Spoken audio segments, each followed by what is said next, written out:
welcome you to the panel. And joining us on the panel this hour is Ron Christie, president of Christie Strategies. And we're glad to add Grace Marie Turner, president of the Galen Institute. Welcome back to the show to both of you.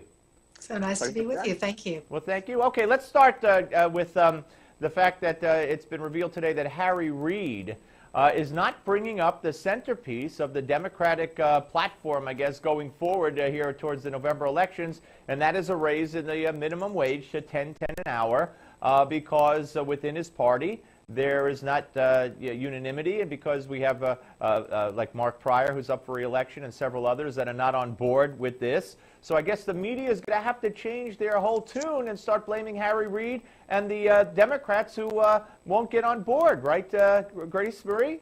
Well, good luck with that. I think he's going to get a pass. The House has sent over so many pieces of legislation to the Senate that would get jobs back on track, that would deal with serious problems with Obamacare, and every one of them has died in the Senate. This is relatively new for one of the president's chief items on his agenda that he talked about at length during his State of the Union address that the Senate Majority Leader is not going to bring up. So when people look at what is the problem in Congress, it's an obstructionist Senate. Whether or not that gets through to the American people, that's really what's happening. Right, and of course, you know, Ron, the fact of the matter is the Republicans blew a chance to turn the whole narrative around during the shutdown when Harry Reid wouldn't even bring up bills before the Senate, such as funding so kids could get cancer treatment for the National Institute of Health, and that veterans could get their benefits, and the national monuments could remain open. Even those three things, which the House individually passed and sent it to the Senate, Harry Reid wouldn't even bring it up, and the Republicans couldn't even capitalize public relations-wise on that. So I'm not holding my breath that they're going to capitalize on what Grace Marie just told us. I agree with that, and good evening to you both. And, you know, it amazes me that the Republicans have had historic opportunities really to communicate in a clear, concise manner with the American people and say, this is what we're for, this is what the Democrats are against, we have a positive agenda, they're obstructionist. But look at the Democrats, Steve. The Democrats are masterful of coming up with a catchphrase or a word and using it to apply to Republicans. And I think of Chuck Schumer a few years ago saying extreme. Everything that you heard out of Schumer and the Senate Democrats' mouth was extreme. So if Republicans unified around a simple message and a simple theme, I think the American people would understand what they were talking about. Yeah, well, go ahead.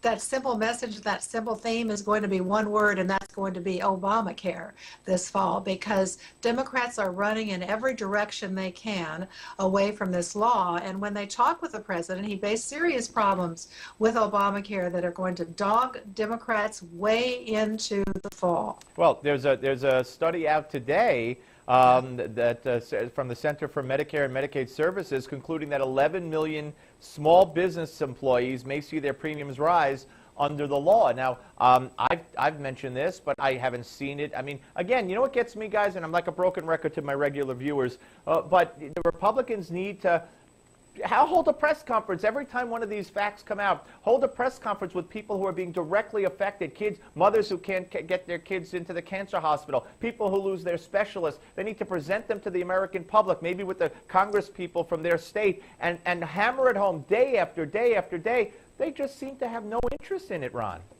Well, that's exactly right, and it goes back to what Grace Marie and I were saying a few moments ago. I look back at what the Democrats did during the government shutdown in the 90s, and they had cabinet secretaries out on the national mall saying, oh, those big, bad, evil Republicans.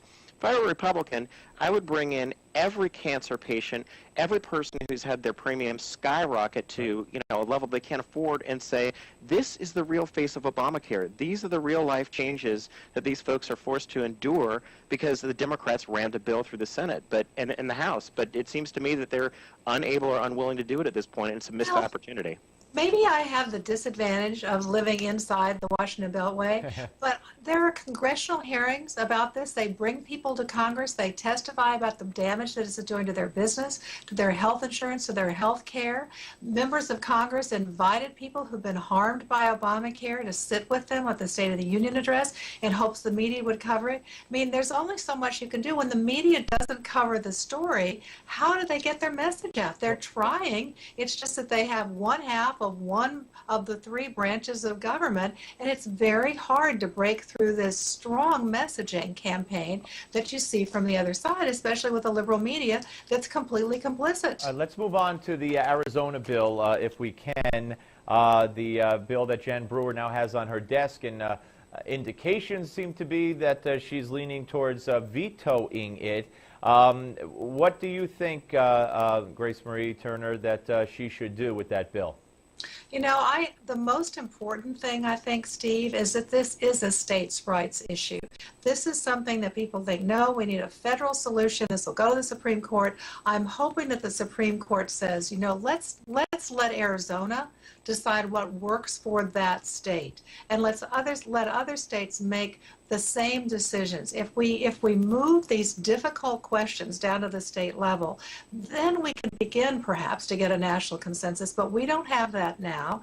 And I think, you know, it's really Arizona's business. Yeah, and you know, Ron, there's been a lot of talk that this bill would mean that a restaurant owner could say, I don't want to serve you because you're gay, but there is no state law to protect gays from that right now in Arizona. So it could happen right now. This bill would not enable that. This bill, from what the proponents of it say, it would, you know, protect people from winding up like the people in other states who have lost their jobs and their businesses for refusing to participate in one way or another, either photographing a gay wedding or making a cake for it and participating in that way based on their religious beliefs. Well, see, you're just making legal sense, Steve. You can't do that. This is a political football. I noticed that both Senator John McCain and Senator Jeff Flake from Arizona are urging the governor to veto this bill.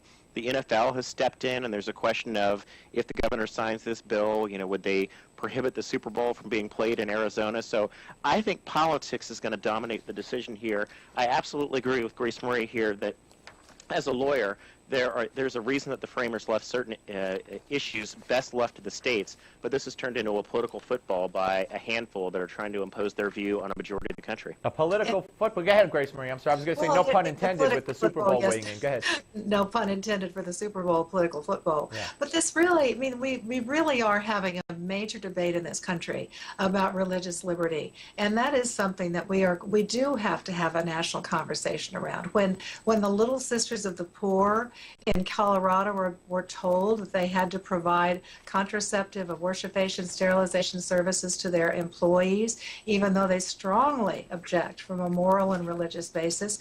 People need to be able to exercise their religious beliefs while we make sure that everybody's civil rights are protected. Those are difficult issues. We do need a national conversation, but this is not the time for the federal government to come in with some sort of a sledgehammer. Yeah, I couldn't agree more. Hey, both of you, we appreciate it.